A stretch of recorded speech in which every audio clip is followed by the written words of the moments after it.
అయ్యా, దేవుడిచ్చిన ప్రసాదం అనుకుని నలుగురిని కన్నాను. ముగ్గురికి పెళ్లి చేయగలిగానయ్యా. ఈ ఊరు ఏమిచ్చినా మీరు తీసుకుంటారు కదయ్యా. ఇది మిగిలిపోయింది. తమరే ఏదో ఒకటి చెయ్యండి అయ్యా. అయ్యా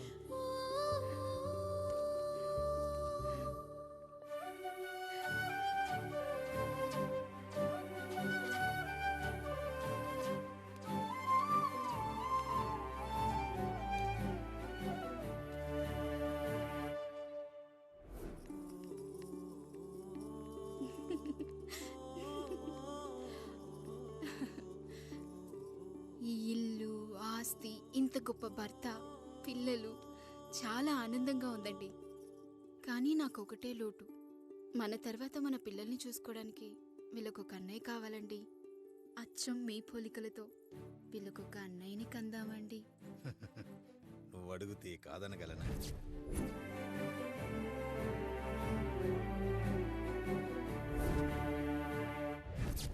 నానా రాయుడెక్కడా? ఇప్పుడే వస్తున్నాను నాన్న.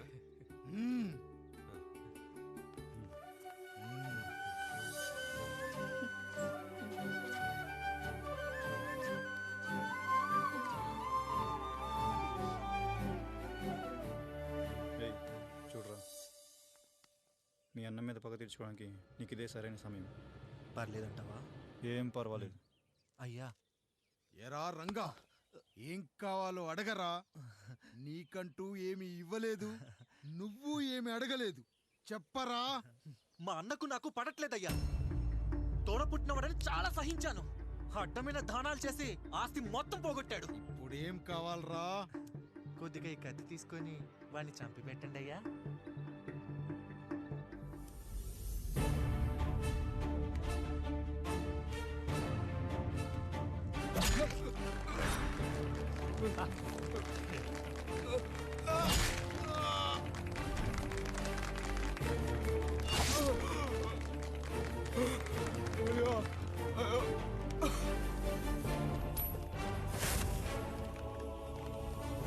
నాయుడు, అన్యాయంగా మా నాన్నని చంపేశావు. గుర్తుంచుకో, ఈ నాయుడి కొడుకు నీ కుటుంబం పాలిట సైనికుడిగా మారబోతున్నాడు. నిన్ను, నీ కొడుకుని, ఆడికి పుట్టబోయే కొడుకుని అందరినీ లేపేస్తా.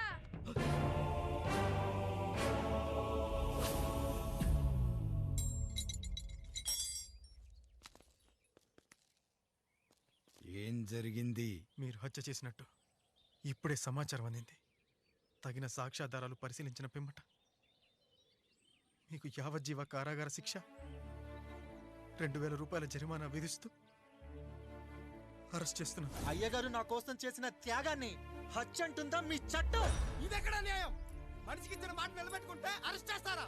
ఏ దేశంలో ఉంది చట్టం? నన్ను ఏం చేయమంటారు రాయుడు గారు? 9వ తరగతి చదివి ఊర్లో గాలికి తిరుగుతున్నా నన్ను మీ మనిషి ఒకడు పోలీస్ స్టేషన్లో ఉండాలని నన్ను ఎస్ఐ చేశారు. సాటి మనిషిని స్వేచ్ఛగా హత్య చేసుకోవాలని దౌర్భాగ్య స్థితిలో బతుకుతున్నాం మనం. మీరు చేసిన ఈ గొప్ప పనిని అర్థం చేసుకునే సంస్కారం, విజ్ఞత, విజ్ఞానం మాకు లేవు సార్, మాకు లేవు.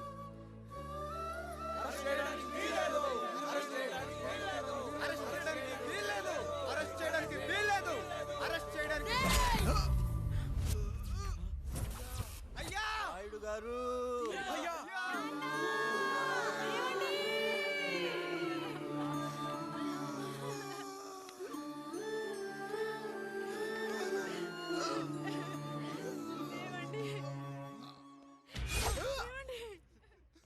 నొప్పిగా ఉందిరా.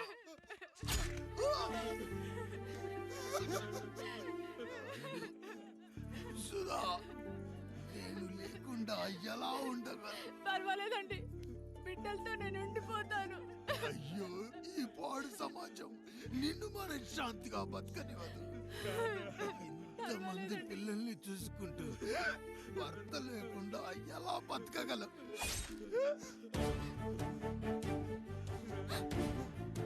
వద్దండి.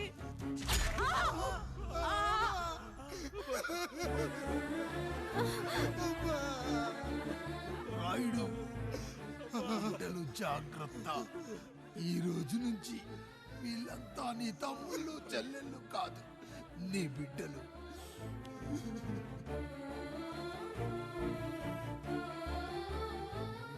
ఎక్కడికి వెళ్ళనురా. నీ కష్టం వస్తే ఒక్కసారి నాన్న అని పిలవరా. ఆ సమాధిలోంచి అయినా లేచొస్తా.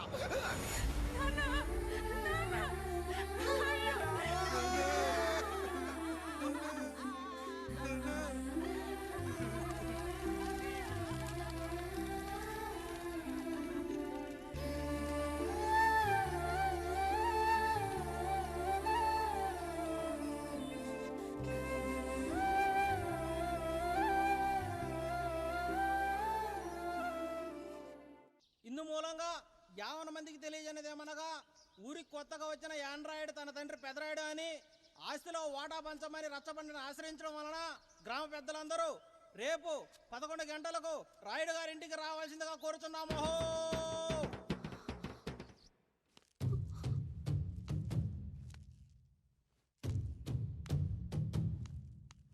ఎందుకొచ్చారు? తన తాత పాపారాయుడు గారు ఆస్తి తనకు కూడా కావాలంటూ పంచాయతీలో ఫిర్యాదు చేశాడయ్యా.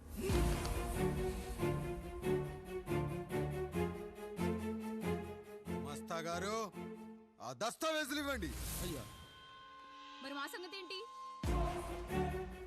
అడగరేంటి? అవునన్నయ్యా. ఈరోజు మీ పన్మేష్ కొడుకొచ్చాడు, రేపు ఆ పాలదాన్ కూతురు వస్తుంది. ఇలా వచ్చినోళ్ళంతా మీ సంతానమేని తెలిసాక అదిగో ఆ కాముడు చెప్పినట్టు మా ఆయన వాటా కిందో బాత్రూము, నాకో సబ్బు బిల్ల, నా పుట్టబోయే బిడ్డకు ఒక బొట్టు బిల్ల, ఇదే మిగులుతుంది. అయినా ఊరి జనాభా కన్నా అన్నయ్య పిల్లల సంఖ్య ఎక్కువైపోతుంది. వాళ్ళందరూ ఇంటి మీదకి వచ్చేలోపు మా ఆస్తి మాకు ఇచ్చేస్తే మా బతుకులు మేము బతికేస్తాంగా. అవునన్నయ్య, మా ఆస్తి మాకు కావాలంతే. ఎవరిని పట్టుకుని ఏం మాట్లాడుతున్నారయ్యా?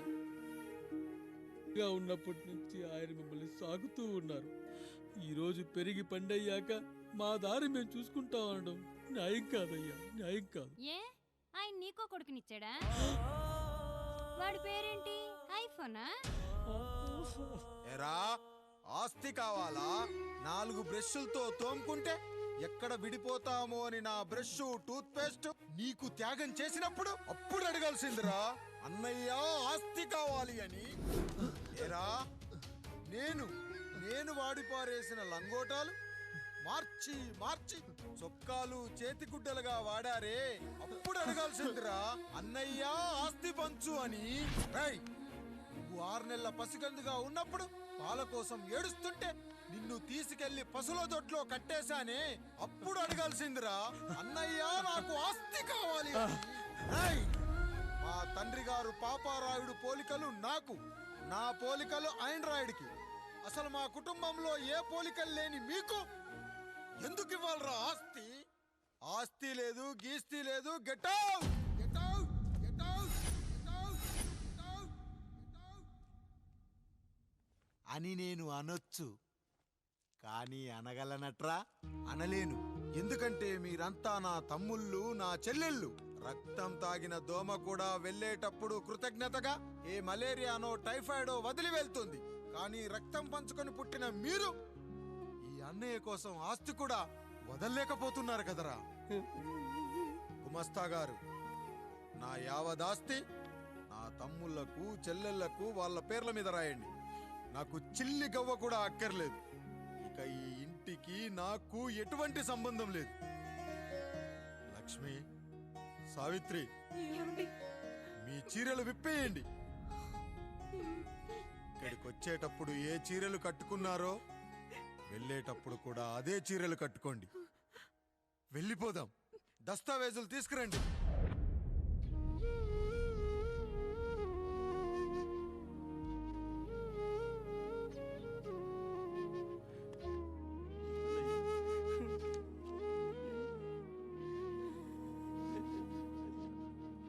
ఇక ఈ ఇంట్లో నా పేరు వినపడితే నా తమ్ముళ్ళు, చెల్లెళ్ళు బాధపడతారయ్యా. ఈ ఇంట్లోనే కాదు, ఈ దస్తావేజులో కూడా నా పేరు ఉండకూడదు.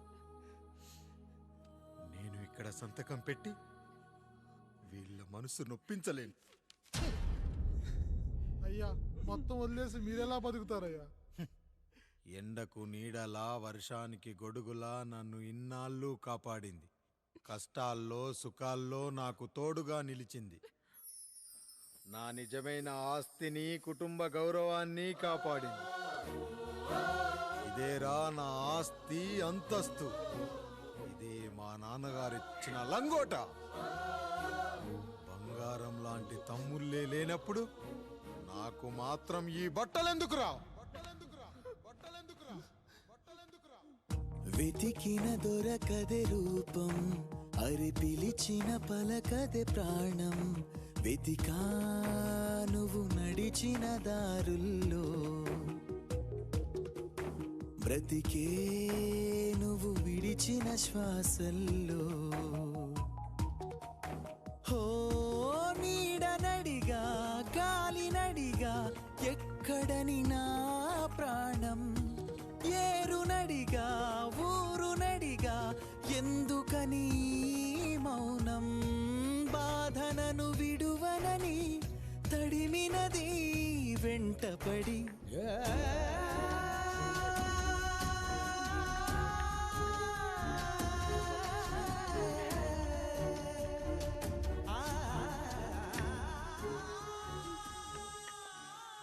ఏవండి,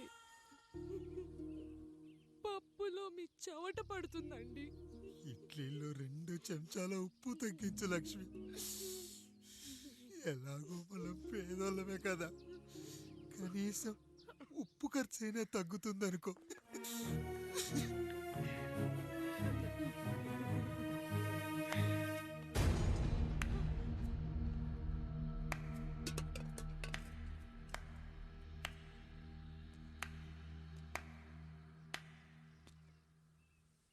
పప్పు రుబ్బుతున్నావా పెదరాయుడు? ఎవడికైనా చేసిన పాపం పండుతుంది అంటారు. నీకు మాత్రం అదిగో అలా పిండయింది. అరే రే రే రే రే, చేతి నిండా భార్యలు, ఇంటి నిండా బంధువులు, బీరువా నిండా డబ్బులు, ఊరి నిండా జనాలు. ఏరి ఎక్కడ? ఇంటర్వెల్ ముందు ఇంటర్ చదివే కుర్రాడు ఏదో ఆవేశంగా డైలాగులు చెప్పాడు. సెకండ్ హాఫ్ కు మర్చిపోతాడు అనుకున్నావు కదూ? మర్చిపోవడానికి నువ్వు నాకిచ్చింది అప్పు కాదు, ద్రోహం. అమ్మ వచ్చిన ప్రతిసారి అడిగేవాన్ని, అమ్మా నాన్నెక్కడా అని. నీ గురించి తెలిసాక నీ ముందుకొచ్చా, నీ బ్రతుకుని ఇక్కడి దాకా తీసుకొచ్చా. పిక్చర్ అభి బాకీ హే మేరా పితాజీ.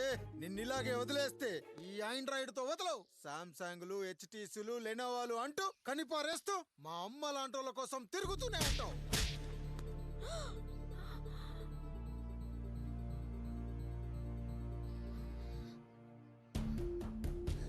అమ్మా అమ్మా, ఛీ, నన్ను అలా పిలవకురా. ఎవరిని పట్టుకొని ఎన్ని మాటలు అంటున్నావురా? రాయికి వరమిచ్చిన రాముడు దేవుడైతే, ద్రౌపదికి చీరిచిన కృష్ణుడు దేవుడైతే, నాకు తన సంతోషం. పొద్దున లేచిన దగ్గర నుంచి తల్లిదండ్రుల పనులు, పెళ్ళాం ముద్దు ముచ్చట తీర్చట్లేదని తల్లిదండ్రులను వృద్ధాశ్రమంలో చేరిస్తే తను తన భర్త సంతోషంగా ఉంటామని వీరిగాడి భార్య సావిత్రి రచ్చబండి ఫిర్యాదు చేసిందయ్యా. చూడమ్మా, ప్రతి స్త్రీ జీవితం 3 ఆకులతో ముడిపడి ఉంటుంది. పెళ్లిల్లో మావిడాకులు, శోభనం గదిలో తమలపాకులు, ఆ తర్వాత భర్తతో విడాకులు. మావిడాకులు గుమ్మానికి కట్టొచ్చు, తమలపాకులతో కిల్లీలు కట్టొచ్చు, కానీ విడాకులతో కాపురాలను కట్టలేమమ్మా, కట్టలేం. నన్నేం చేయమంటారు? నాకంటూ కోరికలుండవా? భర్తతో సరదాగా ఒక్కదాన్నే గొడవ పడాలని, ఆయన కష్టపడి అలిసొస్తే పక్కింటి వాళ్ళ కబుర్లన్నీ చెప్పాలని, వచ్చిన జీతం మొత్తం చేతికిచ్చాక నేనే 10ో 12కో చేతిలో పెడితే ఆయన కళ్ళల్లో ఆనందం చూడాలని నాకనిపించదా? ఎంతసేపు అమ్మా నాన్న అంటూ వాళ్ళ కొంగు పట్టుకుని తిరగడమే తప్ప నా పైట పట్టుకుని తిరిగిందే లేదు. నాకు విడాకులొద్దు, నా భర్త నాకు కావాలి. ఎరా, నీ భార్య చెప్పింది విన్నావుగా, ఏమంటావు? అయ్యా, మీరు నా వైపు కూడా ఆలోచించండి అయ్యా. 9 నెలలు నా తల్లి కష్టపడి కన్నీ పెంచితే 20 ఏళ్ళు నా తండ్రి నన్ను పోషించాడు. నిన్నగాక మొన్నొచ్చింది. ఇది మమ్మల్ని విడదీయాలంటే ఎలాగయ్యా? నాకు నా పెళ్ళం కంటే నా తల్లిదండ్రులు ఎక్కువయ్యా. మరి పెళ్ళెందుకు చేసుకున్నావురా? అక్కుల్లో పనికెళ్తుంటే అక్కడ మెస్ భోజనం పడట్లేదయ్యా. ఇల్లామంటే పని మనిషి అనుకుంటున్నావారా? అసలేమనుకుంటున్నావురా? ఆడదంటే నీకంటే చిన్నదవుతే చెల్లవుతుంది. పెద్ద అప్పుడు నేను తెలుసుకున్నానయ్యా. నా తల్లిదండ్రులు నేను వదిలేస్తానయ్యా. నా పెళ్ళాన్ని నాకు ఇప్పించున్నాయ్యా. నువ్వు తప్పు మీద తప్పు చేస్తున్నావు. నీ భార్యను తిరిగి ఏలుకోవడానికి నీకు హక్కు లేదు. ఈ రాయుడు తీర్పిస్తున్నాడు. వీరిగాడు మాత్రం తమ తల్లిదండ్రులతో ఉండాలి. కానీ ఈవిడకు మాత్రం భర్త కావాలి. ఈమెకు అభ్యంతరం లేకపోతే నేను పెళ్లి చేసుకుంటాను.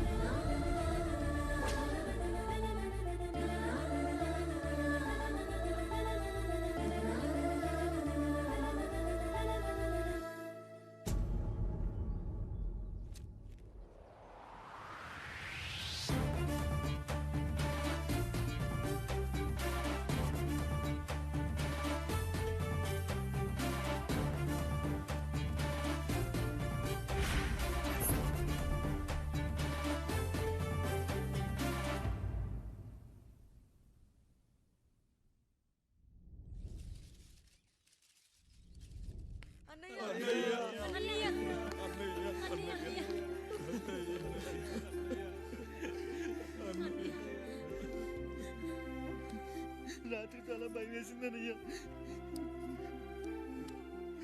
ఇప్పుడు మమ్మల్ని వదిలి వెళ్ళకన్నయ్యా. రాత్రే కదరా మనం అందరం కలిసి పడుకున్నాం. ఎప్పుడో రాత్రి చూసామన్నయ్య. నిన్ను చూడకుండా ఒక్క అరగంట కూడా ఉండలేకపోతున్నా. నిన్ను చూసి చాలా రోజులైనట్టుంది అన్నయ్య. రాత్రంతా ఎక్కడికి వెళ్ళావన్నయ్య?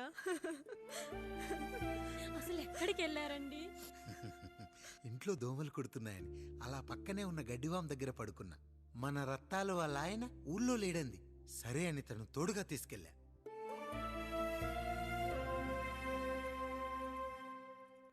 మీ సావుకటే మీ కుటుంబాన్ని నుంచి మిమ్మల్ని విడదీయాలయ్యా.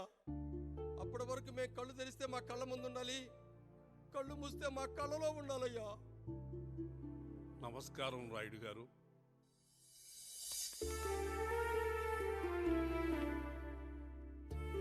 నమస్తే. ఏం జడ్జి గారు ఎప్పుడొచ్చారు? ఇప్పుడే. రాయుడు గారు, మీ కుటుంబం గురించి వినడమే గాని ఇప్పుడే చూస్తున్నాను. ఒక్కసారి మీ కుటుంబ సభ్యుల్ని నాకు పరిచయం చేయండి రాయుడు గారు. వాళ్ళు నా తమ్ముళ్ళు. నమస్కారం. మొత్తం ముగ్గురా? కాదు, నలుగురు. వాడు వేరే షూట్లో ఉన్నాడు. వీళ్ళు నా చెల్లెళ్ళు. నమస్కారం తల్లి. వీళ్ళు నా భార్యలు. నమస్కారం అమ్మా. వీళ్ళు నా బంధువులు. నమస్కారం.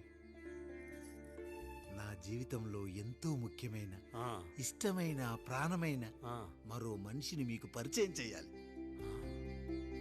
ఆవిడే.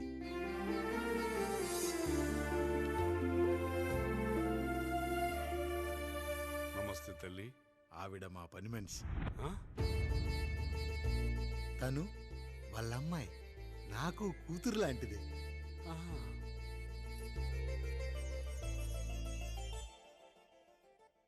ఆ ఫోటోలోని వ్యక్తి ఎవరమ్మా? మీ ఆయన?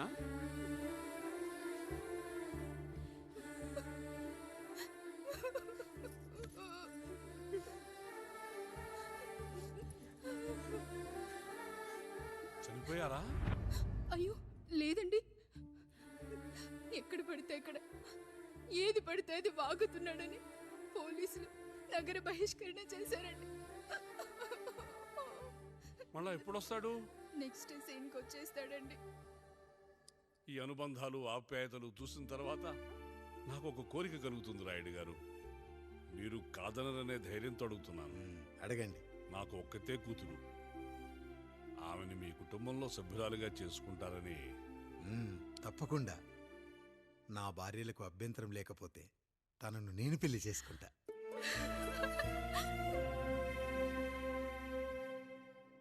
అయ్యో, మీరు పొరపాటుగా అర్థం చేసుకున్నారు.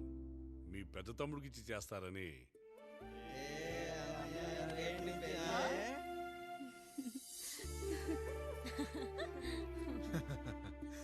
తప్పకుండా తప్పకుండా ఒక మంచి రోజు చూసుకొని మీ ఇంటికి అమ్మాయిని చూసుకోవడానికి వస్తాం. ధన్యుణ్ణి రాయుడు గారు, ధన్యుణ్ణి. రండి రండి రాయుడు గారు. మీలాంటి పెద్దలు మా ఇంటికి వచ్చి మా అమ్మాయిని మీ కోడలుగా చేసుకోవటం. ఇంకా రాయుడు గారు ఏంటి బావగారు? బావగారు అని పిలవండి. సంతోషం. రండమ్మా.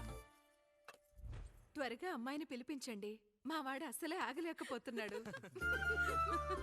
మా వాడు చిన్నప్పటి నుంచి అంతేనండి. కక్కొచ్చినా ఏమొచ్చినా ఆపుకోలేడు. త్వరగా మీ అమ్మాయిని పిలిపిస్తే ఆ కళ్యాణం ఏదో చేసేద్దాం. అమ్మా జయమాలిని, అమ్మాయిని చూసురా.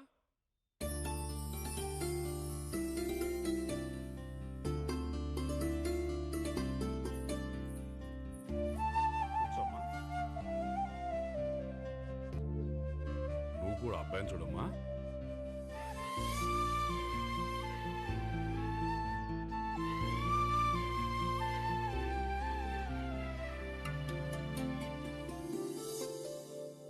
మా అమ్మాయిని చెప్పుకోవడం కాదు కానీ అసలు ఈ కాలపిల్ల కాదు బావగారు. రాత్రంతా బయట తిరిగినా కోడి కుయ్యకు ముందు ఇంటికి వచ్చేస్తుందండి. మళ్ళా ఊరంతా నిద్రలేగిస్తే తప్పుగా అనుకుంటారు కదా. తను తిరిగే స్నేహితుల్లో పచ్చి తాగుబోతులు తిరుగుబోతులు ఉన్నారు. కానీ ఆ విషయాన్ని తన మనసులోనే పెట్టుకుంటుంది కానీ స్నేహితుల గురించి ఎప్పుడూ చెడుగా చెప్పింది లేదు బావగారు. దీని చిన్నప్పుడే నా భార్య కారు డ్రైవర్తో కలిసి పక్క సందులోనే కూరగాయల మార్కెట్కి వెళ్ళి తప్పిపోయారు. అప్పటి నుంచి ఎంత వెతికించినా మా డ్రైవరు కనపడలేదు, నా భార్య దొరకలేదు.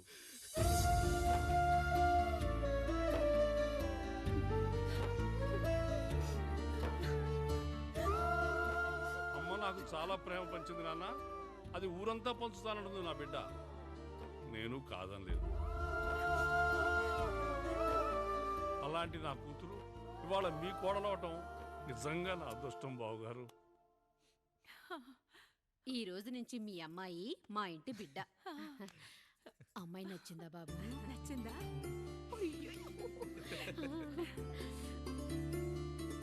వాడికేం తెలుసు అన్నయ్య గారు, చిన్న పిల్లాడు. ఇప్పటికీ ఆకుని చెవులో పువ్వుని నోట్లో పెట్టుకొని తిరుగుతూ ఉంటాడు.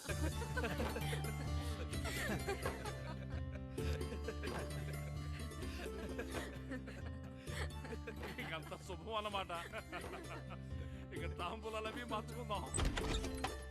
ఒక నిమిషం ఆగి, నేను చెప్పేది ఛీ! ఒకసారి నా మాట వదులు. వినండి, నేను చెప్పేది ఇంట్లో నేను ఒక్క క్షణం కూడా ఉండను. ప్లీజ్. అమ్మా శారదా, పెద్దవాళ్ళు వచ్చారమ్మా, మనల్ని చూస్తున్నారు. అమ్మాయికి పెళ్లి చూపులమ్మా. ఈ టైంలో నువ్వు ఇలా అలర్ట్ చేస్తే దాని జీవితం నాశనం అవుతుంది తల్లి. లోపలికి వెళ్ళు, తాత మాట్లాడదాం. ఇక్కడ మీ కోడలు కాపురం కాలిపోతుంటే మీరు ఆ మంటల్లో మీ కూతురు పెళ్లికి కాఫీలు పెట్టిస్తున్నారా? ఈ ఇంట్లో నేను ఇంకొక క్షణం కూడా ఉండను. ఒక్క నిమిషం తల్లి, అసలు ఏం జరిగిందో నాకు చెప్పమ్మా. ఈయన మంచోడని 6 నెలల క్రితం నాకు పెళ్లి చేశారు. మొదట్లో బాగానే ఉన్నాడు, ఆ తర్వాత ఒక రోజు మందు కొట్టాడు.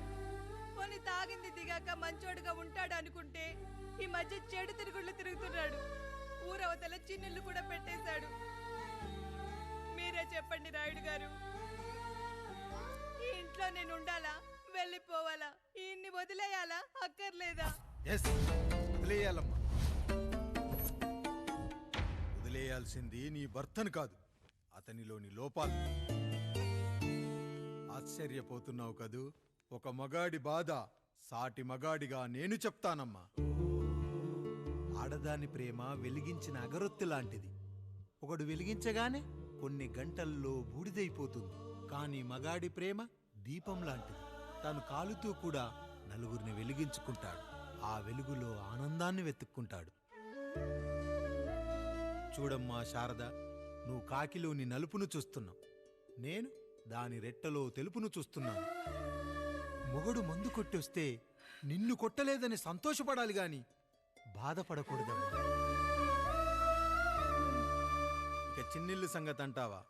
రుచిగా ఉందని లొట్టలేసుకుంటూ సగం తిన్న బిర్యానీలో కుక్క మూతి పెట్టిందని తెలిసాక దాన్ని పారేసుకుని ఆకలిని చంపుకోవడం కంటే నాకింది మనింటి కుక్కే కదా అని దాని మూతిపళ్ళు రాలగొట్టి ఇంట్లో కట్టేయాలి. నీ భర్త కూడా అలాంటి కుక్కలాంటి వాడేనమ్మా.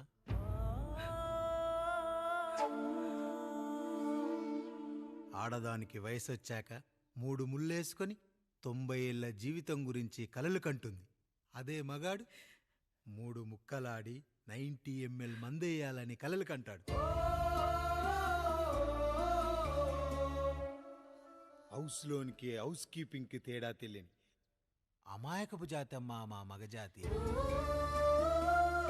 పండగ పూట తినే పాయసం రుచి గురించి మీకు తెలిసి ఉండొచ్చు. కానీ గరళం కంటే చేదుగా ఉన్న బ్రాందీని కక్కలేక మింగలేక తాగే ఆ బాధ ఒక్క మగాళ్లకు మాత్రమే తెలుస్తుంది. కష్టాల్లో ఓదార్చిన మందును సుఖాల్లో మర్చిపోకూడదని తాగడమే కాని మాకు మాత్రం తాగాలని ఆశుంటుందా తల్లి? చివరిగా ఒక్క మాట, కష్టాలు పొంగల్లో మిరియాల్లా మనకే వస్తాయి, కానీ సంతోషాలు ఉప్మాలో జీడిపప్పులా పక్కనోడుతో ఉంటాయి. ఎదుటివాడి ఉప్మాలో కూడా పనికిరాని కరివేపాకుంటుందని సర్దుకుపోవడమే జీవితమమ్మా. రాయుడు గారు, నన్ను క్షమించండి. రాయుడు గారు, నన్ను క్షమించండి. నా తప్పు నేను తెలుసుకున్నాను. ఈ రోజు నా ఇద్దరి బిడ్డల జీవితాన్ని కాపాడారు రాయుడు గారు. ఈ శుభ కార్యక్రమాన్ని కూడా మీరే జరిపించండి. తప్పకుండా.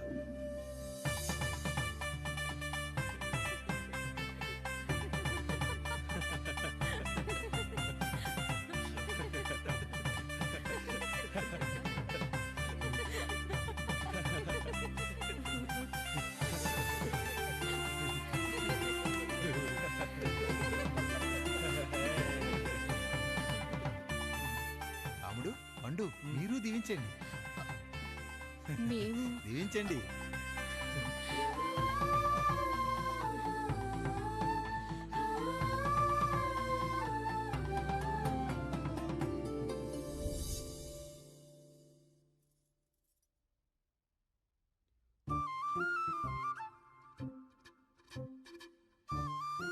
తింటారా?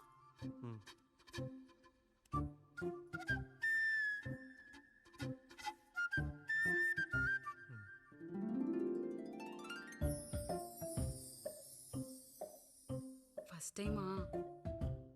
అవును, మీకెలా తెలిసిపోయిందండి? అంటే మా బామ్మ చెప్పింది.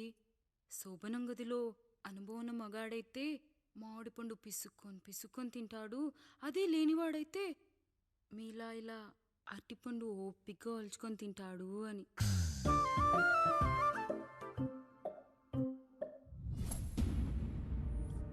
ఏంటవి? అవేంటో తెలీదా? ఫ్రెండ్స్కి పెళ్ళని చెప్తే హ్యాపీ బర్త్డే అనుకొని బెలూన్స్ ఇచ్చారు. ఫీల్ అవుతారు కదా అని 4 అక్కడ కట్టాను.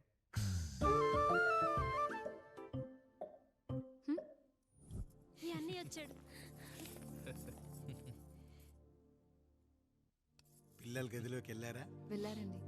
మీరెంత ఏంటి ఇంత రాత్రైనా ఇంకా పడుకోలేదా? మీరు లేనిది ఎప్పుడైనా పడుకున్నామా అన్నయ్య? అందరం కలిసే కదా పడుకునేది మావయ్య. సరే సరే, అందరం పెద్దోడి గదిలో పడుకుందాం. ఈరోజు వాడి శోభనం కదా, అసలే కొత్త. పక్కనుంటే ధైర్యంగా ఉంటుంది. పక్క నుండి దగ్గరుండి జరిపిద్దాం. పదండి.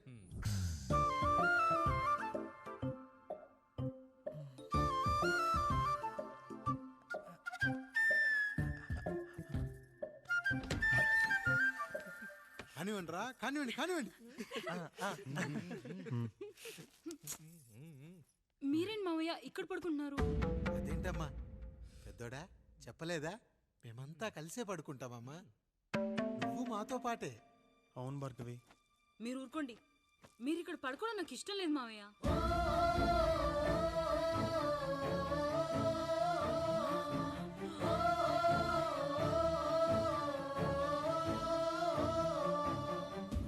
అదేంటమ్మా అలా అంటావు? ఎన్నో చూశాం, ఎన్నో చేశాం. దుక్కి దున్ని కోత కోయకుండానే ఈ విత్తనాలన్నీ మొలకొచ్చాయంటావా తల్లి? అవన్నీ నాకు తెలియదు మావయ్య. మర్యాదగా బయటికి వెళ్ళండి.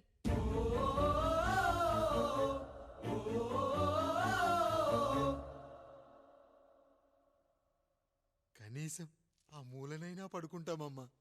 నువ్వైనా చెప్పరా పెద్దోడా? అంటే తను ఇబ్బంది పడుతుంది కదా నాన్న.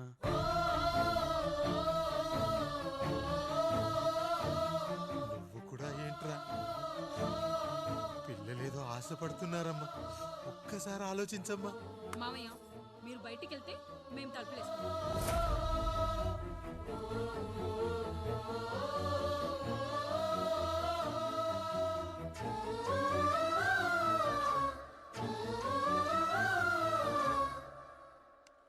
వేసుకోండి అమ్మా, వేసుకోండి. తలుపులు వేసుకోండి.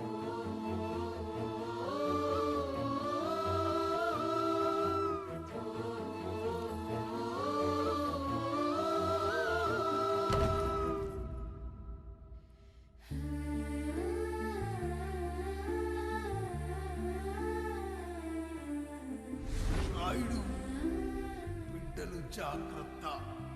ఈ రోజు నుంచి వీళ్ళంతా నీ తమ్ముళ్ళు చెల్లెళ్ళు కాదు, నీ బిడ్డలు.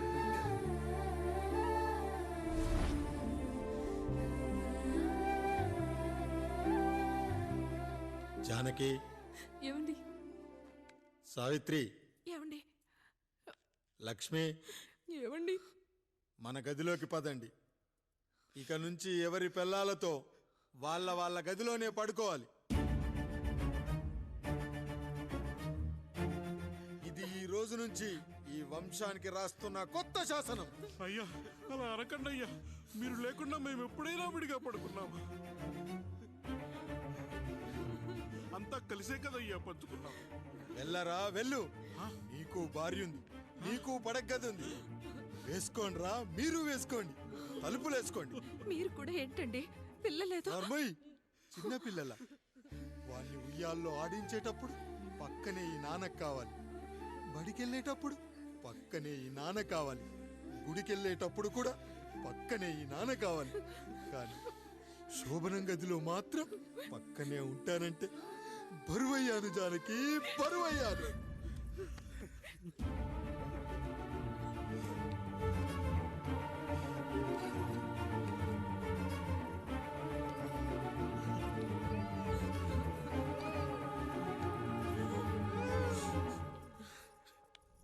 ఏంటండి ఇంకా అదే ఆలోచిస్తున్నారా? ఎలా మర్చిపోగలను లక్ష్మి? జరిగింది ఏదో జరిగిపోయింది, మీరు బాధపడకండి. ఎంత మాట అన్నాడో చూసావా? నా భార్య ఇబ్బంది పడుతుంది, బయటికెళ్ళండి నాన్న అన్నాడు. వాణ్ణి ఎలా పెంచాను? చదువుకుంటే పై చదువులకు వాడు వేరే ఊరు వెళ్లాల్సి వస్తుందని చదివే మాన్పించేశాను. జ్వరం వస్తే ఆ మాత్రలు చేదుగా ఉంటాయని నేనే మింగాను. నోరు తెరిచి అమ్మ కావాలన్నప్పుడల్లా